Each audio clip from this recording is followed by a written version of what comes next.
This is a bonus screencast for Lesson 23 of Stephen's C# 24-Hour Trainer.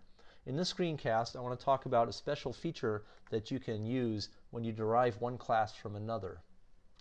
So in this example, this is the one from screencast 23C. We've got a person class with some properties and a getAddress method, an employee class, and a manager class. Let's go in here, and I'm going to create another getAddress method. So I'm going to say public string getAddress, and this is going to be the same as the person's getAddress method, except I'm going to add the mail stop to the address. So what I'm going to do is I'm going to return, and rather than rewriting everything, I'm going to begin with the base class's getAddress method, and then I'm going to add on a new line and maybe the text mail stop, and then this person's mail stop. So what we should get is the address with the mail stop added at the end. Now let me go back over here to the code for a minute, because as we have things set up right now, we're not going to be able to exercise that method. So I'm going to copy this button, and you may recall that Alice is actually an employee, not a simple person. I'm going to change this button slightly so it says Alice employee. We'll give it a better name, Alice employee button. And I'm going to go in here into this code, and I'm just going to display Alice's address directly. So I'm going to say messagebox.show alice.getAddress. All right, so let's run the code and see what happens. If I click on the Alice employee button, it says Alice Archer, it gives her name, and at the bottom it says mail stop A1. So that's what we would expect. Now if I click over here, Alice address, I get just Alice's person address, not the employee version of address. I don't get the mail stop at the end. So why is that happening? The reason is this Alice employee button has this variable Alice, which is of type employee. So when I say alice.getAddress, it's invoking the employee class's version of getAddress.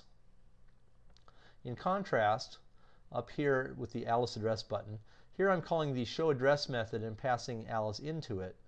Well, showAddress takes a person. So this variable PER is a person, and when I say per.getAddress, it's using the person class's version of getAddress. So that all sort of makes sense. It's a little bit odd, but you can probably figure out how it works. So now here's the interesting variation on this. If I go in here and I change this from a regular public string method to a public virtual string method, what that virtual keyword means is this method was designed to be overridden. So in derived classes like employee and manager, you can override this method, and that's my intent. So let's do that. Let's go back here to the employee class. Right now this method is the same as it was before. It's a separate method from the other one. I'm going to change it to an override. So what this says, what this override keyword says is, okay, I know that there's this getAddress method in one of my parent classes, in this case person. I'm going to override it. So now let's run the program again and see what happens. There's kind of a surprising result. All right, here we're treating Alice as an employee, and we get the employee address again. That makes sense.